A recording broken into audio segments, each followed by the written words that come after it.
Hello friends, welcome to மக்கள் சேவை channel. இன்றைக்கி நம்ம ஒரு சூப்பரான வேலையை பற்றின தகவல் தான் பார்க்க போகிறோம். அதாவது தமிழக அரசு பொதுப்பணித்துறை இருக்குது பாருங்கள், அங்கேருந்து உங்களுக்கான வேலையை இப்போ அறிவிச்சிருக்காங்க. இப்போ அந்த வேலைக்கு யார் யாரெல்லாம் அப்ளை பண்ணலாம், இதுக்கு தேவையான எலிஜிபிலிட்டி என்ன, இதை பற்றின மொத்த இன்ஃபர்மேஷன் தான் இந்த வீடியோ பார்க்க போகிறோம். இந்த வீடியோ ஸ்கிப் பண்ணாமல் ஃபுல்லாக பாருங்கள். அது மட்டும் அல்ல, இந்த வீடியோ நிறைய பேருக்கு ஷேர் பண்ணுங்க. வீடியோக்குள்ளே போகிறதுக்கு முன்னாடி வேலைவாய்ப்புக்குன்னு தனியாக நம்ம ஒரு சேனல் க்ரியேட் பண்ணியிருக்கோம். இந்த சேனலில் மாவட்ட வாரியாக வர எல்லா கவர்மெண்ட் ஜாப்ஸுமே ரெகுலராக அப்டேட் பண்ணிகிட்ருக்கோம். இதுக்கான லிங்க்கை நான் டிஸ்கிரிப்ஷன் கொடுத்துட்றேன். விருப்பம் இருக்கவங்க இந்த சேனலை நீங்கள் சப்ஸ்கிரைப் பண்ணி வச்சுக்கோங்க. Okay, Tamil Nadu public work department இருக்க பாருங்கள், அங்கேருந்து அப்ரெண்டிஷிப்கான வேலையை அறிவிச்சிருக்காங்க. அதாவது தமிழக அரசு பொதுப்பணித்துறை இருக்க பாருங்கள், அங்கேருந்து தொழில் பணினருக்கான ஒரு வேலைவாய்ப்பு தான் கொடுத்துருக்காங்க. ஸோ விருப்பம் தகுதி இருக்கவங்க அப்ளை பண்ண பாருங்கள். ஸோ இதுக்கு நீங்கள் ஆன்லைன் மூலமாக மட்டும்தான் அப்ளை பண்ணலாம். யார் யாரெல்லாம் அப்ளை பண்ணலாம் அப்படின்னா, ஸோ கிராஜுவேட் டிப்ளமோ முடிச்சிருக்கீங்க அப்படின்னா அப்ளை பண்ணிக்கோங்க. முக்கியமான இன்ஃபர்மேஷன், நீங்கள் 2020, 2021, 22, 23, 24 இந்த பெட்வின் இயருக்குள்ளே பாஸ் அவுட் ஆகிருக்கீங்க அப்படின்னா நீங்கள் மட்டும்தான் இந்த ஸ்கீமுக்கு அப்ளை பண்ண முடியும். இது யாருமே அப்ளை பண்ண முடியாது. ஸோ 2020 to 2024 நீங்கள் பாஸ் அவுட் ஆகிருக்கீங்கன்னா மட்டும்தான் அப்ளை பண்ண முடியும். 2020க்கு முன்னாடி பாஸ் அவுட் ஆனவங்களோ அல்லது 2024க்கு அப்புறம் பாஸ் அவுட் ஆகிறவங்க அப்ளை பண்ண முடியாது அப்படின்றத தெளிவாக மென்ஷன் பண்ணிட்டாங்க. ஸோ பதவி பற்றி கொடுத்துருக்காங்க பாருங்கள். ஃபஸ்ட்டு கிராஜுவேட் அப்ரெண்டிஷிப் கொடுத்துருக்காங்க, இன்ஜினியரிங் மற்றும் டெக்னாலஜி. சிவிலில் பார்த்தா 420 வேக்கன்சி கொடுத்துருக்காங்க. எலக்ட்ரிக்கல் மற்றும் எலக்ட்ரானிக் இன்ஜினியரில் 28 வேக்கன்சியும், ஆர்கிடெக்சரில் 12 வேக்கன்சியும், டோட்டலாக 500 வேக்கன்சி. கிராஜுவேட் இன்ஜினியரிங் கொடுத்துருக்காங்க. சேலரியை பொறுத்த வரைக்கும் உங்களுக்கு மந்த்லி 9,000 ரூபாய் ஸ்டைஃபனாக ப்ரொவைட் பண்ணுறாங்க. 1 இயர் இந்த ட்ரைனிங் கொடுக்குறாங்க. நெக்ஸ்ட் பார்த்தா டிப்ளமோ கேட்டிருக்காங்க பாருங்கள்.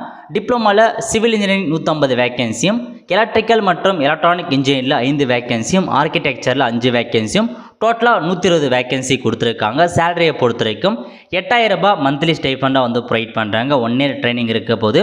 அதுக்கப்புறம் நான் இன்ஜினியரிங் கேட்டகரியை பொறுத்த வரைக்கும், ஸோ நீங்கள் பிஏ முடித்தவங்க, பிஎஸ்சி முடித்தவங்க, பிகாம் முடித்தவங்க, பிபிஏ முடித்தவங்க, பிசிஏ, பிபிஎம் எக்ஸட்ரான்னு கொடுத்துருக்காங்க. ஸோ அவங்களுக்கு 100 வேக்கன்சி கொடுத்துருக்காங்க. ஆர்ட்ஸ் அண்ட் சயின்ஸுக்கு 100 வேக்கன்சி கொடுத்துருக்காங்க. ஸோ சேலரியை பொறுத்த வரைக்கும் மந்த்லி 9,000 ரூபாய் ஸ்டைஃபண்டாக ப்ரொவைட் பண்ணுறாங்க. 1 இயர் உங்களுக்கான ட்ரைனிங் இருக்க போகுது. ஓகே, இது முழுக்க ஒரு அப்ரெண்டிஷிப்கான ப்ரோக்ராமை தான் கொண்டு வந்திருக்காங்க. மொத்தமாக ஒரு 760க்கு மேற்பட்ட வேக்கன்சிஸ் கொடுத்துருக்காங்க. ஸோ ஜாபாக அறிவிச்சிருக்கலாம், பட் அப்ரெண்டிஷிப் தொழில் பணினர் மாதிரி உங்களுக்கு அப்டேட் பண்ணியிருக்காங்க. 1 இயர் தான் நீங்கள் கரெக்டாக ட்ரைனிங் ஆகுறீங்க, அதுக்கப்புறம் வெளியே அனுப்பிச்சிருவாங்க. ஸோ உங்களுக்கு தேவை விருப்பம் இருக்குது அப்படின்னா நீங்கள் அப்ளை பண்ணி ட்ரைனிங் எடுக்க பாருங்கள். ஸோ உங்களுக்கு ட்ரைனிங் முடிச்சதுக்கப்புறம் ஓரளவுக்கு எக்ஸ்பீரியன்ஸ் ஆகும். அதன் மூலமாக நீங்கள் வெளியே கூட ஜாப் அரேஞ்ச் பண்ணலாம். ஓகே, நெக்ஸ்ட் கல்வி தகுதியை பொறுத்த வரைக்கும் கிராஜுவேட் அப்ரெண்டிஷிப்க்கு நீங்கள் இன்ஜினியரிங் அல்லது டெக்னாலஜி முடிச்சிருக்கீங்க அப்படின்னா அப்ளை பண்ணிக்கோங்க சம்மந்தப்பட்ட ட்ரெயிலில். அதேமாரி டிப்ளமோ கேட்டகரினா நீங்கள் டிப்ளமோவில் அந்த சம்மந்தப்பட்ட ட்ரெயிலில் முடிச்சிருக்கீங்க அப்படின்னா அப்ளை பண்ணிக்கோங்க. நான் இன்ஜினியரிங்கை பொறுத்த வரைக்கும் degree in arts, science, commerce, ஹியூமானிட்டிலாம் முடிச்சிருக்காங்க பாருங்கள். BA, BSc, BCom, BBA, BBM, BC அந்த மாதிரி கேட்டகரி முடிச்சிருக்கீங்க அப்படின்னா தாராளமாக அப்ளை பண்ணலாம். ஏஜ்மெண்ட்டை பொறுத்த வரைக்கும் as per the apprenticeship rule படி உங்களுக்கான ஏஜ்மெண்ட் இருக்கும் அப்படின்றத மென்ஷன் பண்ணியிருக்காங்க. Reservation SC, ST, OBC, PW கேட்டகரிக்கு ரிசர்வேஷன் இருக்கும் அப்படின்றத மென்ஷன் பண்ணியிருக்காங்க. டியூரேஷன் ஆஃப் ட்ரைனிங்கை பொறுத்த வரைக்கும் 1 இயர் தான் இந்த வேலைக்கான ட்ரைனிங்காக கொடுக்குறாங்க. இதுக்கு முன்னாடி நீங்கள் அப்ரெண்டிஷிப் அட்டன் பண்ணியிருக்கீங்க அல்லது அப்ரெண்டிஷிப் போயிட்டுருக்கீங்க அப்படின்னா இதுக்கு அப்ளை பண்ண முடியாது அப்படின்றத தெளிவாக மென்ஷன் பண்ணிட்டாங்க. நெக்ஸ்ட் இந்த அப்ரெண்டிஷிப்க்கு எப்படி செலெக்ஷன்ஸ் பண்ணுறாங்க அப்படின்னா, preparation of short list from the online application data. So உங்களுக்கு மெரிட் லிஸ்ட் மூலமாக நீங்கள் எவ்வளோ பர்சன்டேஜ் மார்க் எடுத்திருக்கீங்களோ அதை பேஸ் பண்ணி தான் உங்களை செலெக்ஷன் பண்ணும் அப்படின்றத கொடுத்துருக்காங்க. உங்களுக்கு இன்டர்வியூ எதுவுமே கிடையாதுங்க. டேரெக்டாக நீங்கள் ஆன்லைன் மூலமாக அப்ளை பண்ணீங்க அப்படின்னா அந்த டேட்டா வச்சு மார்க் அடிப்படையில் டேரெக்டாக செலெக்ஷன்ஸ் பண்ணுறாங்க. அப்படியே நீங்கள் போயிட்டு உங்களுக்கான சிவி வெரிஃபிகேஷன் பண்ணுற மாதிரி இருக்கும். எங்கன்னா பிடபிள்யூ டிபார்ட்மெண்ட் சென்னையில் அங்கே போயிட்டு நீங்கள் வெரிஃபிகேஷன்ஸ் பண்ணுவீங்க. அதுக்கப்புறம் எப்படி அப்ளை பண்ணுறது அதுக்கான ப்ரொசீஜர் பற்றி கொடுத்துருக்காங்க பாருங்கள். அதாவது நீங்கள் MHRD NATS இந்த வெப்சைட்டில் அக்கௌண்ட் இருக்கா அப்படின்னா நீங்கள் புதுசாக இருக்க nats.education.government.in இந்த வெப்சைட்டில் போயிட்டு அக்கௌண்ட்டை மைக்ரேஷன் பண்ணி அதுக்கப்புறம் அப்ளை பண்ணுற மாதிரி இருக்கும். இது வரைக்கும் நீங்கள் பார்த்தா NATS வெப்சைட்டில் அக்கௌண்ட் இருக்கவங்க டேரெக்டாக லாகின் பண்ணி சர்ச் ஆப்ஷனில் பப்ளிக் ஒர்க் டிபார்ட்மெண்ட் தமிழ்நாடு அப்படின்னு நீங்கள் சர்ச் பண்ணதுக்கப்புறம் அதில் வர அந்த ஜாப்க்கு அப்ளை பண்ணுங்கள். இல்லை புதுசாக அப்ளை பண்ணுறவங்க இந்த வெப்சைட் கொடுத்துருக்காங்க பாருங்கள். nats.education.government.in இந்த வெப்சைட்டில் போயிட்டு ஸ்டூடெண்ட் அப்படின்ற ஆப்ஷன் நீங்கள் கிளிக் பண்ணி புதுசாக நீங்கள் அக்கௌண்ட் வந்து பார்த்தா ரெஜிஸ்ட்ரேஷன் பண்ணுற மாதிரி இருக்கும். ஸோ கேட்டிருக்க எல்லா இன்ஃபர்மேஷனும் எல்லா டாக்குமெண்ட்ஸுமே நீங்கள் கொடுத்து எல்லா இன்ஃபர்மேஷன்ஸுமே ஃபில் பண்ணி அப்ளை பண்ணீங்க அப்படின்னா உங்களுக்கு வந்து பார்த்தா அப்ளை ஆகிடும். அதுக்கப்புறம் நீங்கள் வந்து ஸோ அக்கௌண்ட்டை ஃபஸ்ட்டு க்ரியேட் பண்ணிக்கோங்க. ஒன்ஸ் நீங்கள் அக்கௌண்ட் க்ரியேட் பண்ணீங்க அப்படின்னா இதுக்கப்புறம் வர எல்லா அப்ரெண்டிஸ்ஷிப்னே நீங்கள் அப்ளை பண்ணலாம். ஸோ எல்லா இன்ஃபர்மேஷன்ஸும் தெளிவாக ஃபில் பண்ணி அப்ளை பண்ண பாருங்கள்.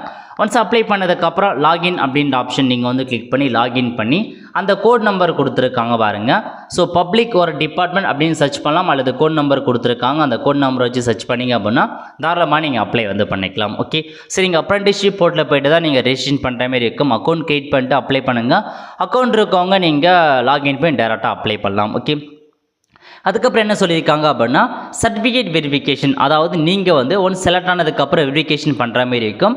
அதுக்கு ட்ராவல் எக்ஸ்பென்ஸ் எதுவுமே வந்து கொடுக்க மாட்டோம் அப்படின்றத மென்ஷன் பண்ணியிருக்காங்க.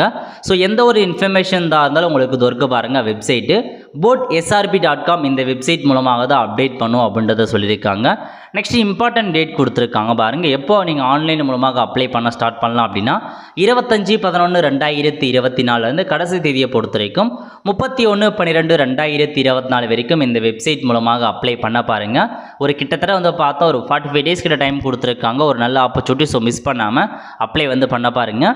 நெக்ஸ்ட் உங்களுக்கான ஷார்ட் லிஸ்ட், அதாவது எப்போ யாரெல்லாம் செலக்ட் ஆகிருக்காங்க அப்படின்றதுக்கான லிஸ்ட்டு என்றைக்கு ரிலீஸ் பண்ணுறாங்க அப்படின்னா 8/1/2025 அன்னைக்கு உங்களுக்கான லிஸ்ட்டை வந்து வெளியிடுறாங்க, செலக்ட் ஆனவங்களுக்கான லிஸ்ட்டு. அடுத்த கட்டமாக நீங்கள் செலக்ட் ஆகிட்டீங்க அப்படின்னா உங்களுக்கு வெரிஃபிகேஷன் டாக்குமெண்ட் எல்லாமே நீங்கள் வெரிஃபிகேஷன்ஸ் பண்ணுற மாதிரி இருக்கும். அது என்றைக்கு நடைபெற போகுதுன்னா 21/1/2025 24/1/2025 வரைக்கும் நீங்கள் டாக்குமெண்ட்ஸை வெரிஃபிகேஷன்ஸ் பண்ணுற மாதிரி இருக்கும். ஸோ அது சொன்ன மாரி அந்த ஷார்ட் லிஸ்ட்கான கேண்டிடேட் உங்கள் நேம் இருக்கா இல்லையா, செலக்ட் ஆகலாம் இல்லைன்னு நீங்கள் தெரிஞ்சுக்கிறதுக்கு இந்த வெப்சைட் மூலமாக தான் நியூஸ் அண்ட் ஈவெண்ட் இருக்க பாருங்கள். இதில் போயிட்டு ரீட் மோர் கொடுத்து அதுக்கான செலக்ட் லிஸ்ட்டை போய்ட்டு உங்கள் நேம் இருக்கான்னு செக் பண்ணி பார்த்துக்கோங்க. அடுத்த கட்டமாக என்ன சொல்லியிருக்காங்கன்னா இன்கம்ப்ளீட் அப்ளிகேஷன்ஸ்லாம் ரிஜெக்ட் பண்ணப்படும் அப்படின்றத கொடுத்துருக்காங்க. ஸோ அதுக்கப்புறம் அப்ளிகேஷன் முடிஞ்ச தேதிக்கு அப்புறம் அப்ளை பண்ணிங்கன்னா அப்போது ரிஜெக்ட் பண்ணும் அப்படின்றத சொல்லியிருக்காங்க. ஸோ இதாங்க உங்களுக்கான நோட்டிஃபிகேஷனில் கொடுத்துருக்க மொத்த information. So Tamil Nadu PW department இருக்குது பாருங்கள், பப்ளிக் ஒரு டிபார்ட்மெண்ட். அங்கேருந்து உங்களுக்கான ஒரு சூப்பரான அப்ரெண்டிஸ்ஷிப் ஜாபை கொடுத்துருக்காங்க. ஒரு நல்ல ஆப்பர்ச்சுனிட்டி, ஸோ மிஸ் பண்ணாமல் அப்ளை பண்ணுங்கள். 760க்கு மேற்பட்ட வேக்கன்சிஸ் கொடுத்துருக்காங்க. ஸோ எனி டிகிரி முடித்தவங்க, டிப்ளமோ முடித்தவங்க, இன்ஜினியரிங் முடித்தவங்க தாராளமாக அப்ளை பண்ணிக்கலாம். நிறைய பேருக்கு இந்த இன்ஃபர்மேஷன்ஸ் பற்றி தெரியாமல் இருக்க, மறக்காமல் அவங்களுக்கு வந்து ஷேர் பண்ணுங்கள், அவங்களும் அப்ளை பண்ணுவாங்க. ஸோ இந்த மாதிரி ஜாப் பற்றின தகவலாக இருக்கட்டும், மற்ற எந்த தகவலாக இருக்கட்டும், ஸோ அதெல்லாம் நீங்கள் தெரிஞ்சுக்க நம்ம சேனலை சப்ஸ்கிரைப் பண்ணி வச்சுக்கோங்க. நிறைய பேர் சப்ஸ்கிரைப் பண்ணாமல் வீடியோ பார்த்துட்டு இருக்கீங்க. ஸோ சப்ஸ்கிரைப் பண்ணிங்க அப்படின்னா நம்ம போடக்கூடிய இன்ஃபர்மேஷன்ஸ் எல்லாமே உங்களுக்கு அப்டேட்டாக வந்து சேரும். அதேமாரி பெல் ஐக்கானையும் கிளிக் பண்ணி வச்சுக்கோங்க. ஏன்னா அப்போ தான் நம்ம போடக்கூடிய ஒவ்வொரு நோட்டிஃபிகேஷன்ஸுமே உங்களுக்கு நோட்டிஃபிகேஷனாக வந்து சேரணும் அப்படின்னா பெல் ஐக்கானை நீங்கள் வந்து கிளிக் பண்ணி வச்சுக்கோங்க. வெல் ஃப்ரெண்ட்ஸ், கண்டிப்பாக இந்த பிடிச்ச லைக் பண்ணுங்கள். அது மட்டும் அல்ல, இந்த வீடியோ நிறைய பேருக்கு ஷேர் பண்ணுங்கள். அடுத்த ஒரு நிலையில் சந்திப்போம். நன்றி, வணக்கம்.